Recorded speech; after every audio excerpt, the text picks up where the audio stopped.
Aid to the Church in Need is a pontifical foundation focused on helping Christians who are persecuted, discriminated, or experience extreme poverty. Regina Lynch has been with this foundation for 40 years. EWTN News Rome correspondent Colm Flynn sat down with her to speak about the Pope's upcoming trip to Iraq.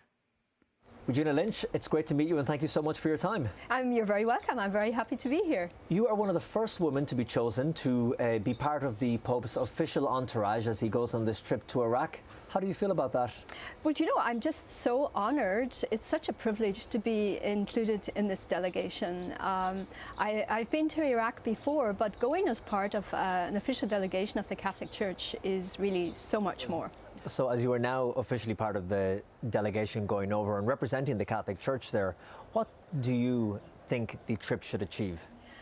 I think what the trip should achieve, and which already apparently has started, we hear from our project partners, is first of all a greater awareness for Christianity in Iraq. And I hope, especially for the Christians, that they will not just be considered as a minority, but as equal citizens of Iraq. Regina, I saw in an interview you did last year, you said that it was easy to be disheartened when you look at certain countries around the world and you see Christians being persecuted, Christians even being killed, and we know that the persecution of Christians is still happening in Iraq today on a big scale.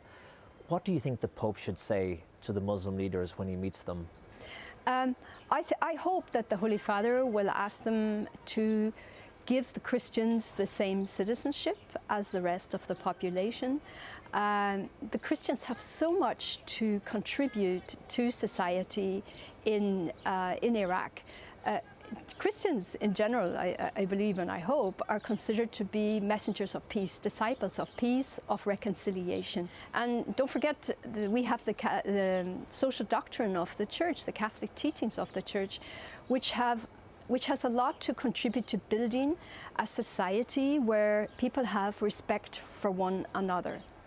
In your experience, having been to Iraq before and countries similar, do you think the Pope's message will fall on deaf ears, or how do you think it will be received? We have to hope and pray.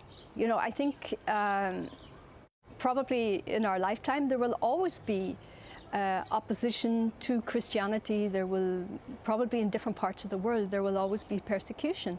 But as Christians, we have to have hope, and we have to use the gifts that God has given us to make roadways, headway in places where maybe we think it's impossible. And I think we too in the West, those of us who are Christians, have to lead by example, because when we abandon our faith or give the wrong message, very often there's a generalization in some majority Islamic countries where, oh, that's typical for Christians, where it's not. And I think so we also have our role to play as Christians in developed countries. Well, Regina Lynch, it's been a pleasure talking to you. Good luck on the upcoming trip, and thank you so much for your time.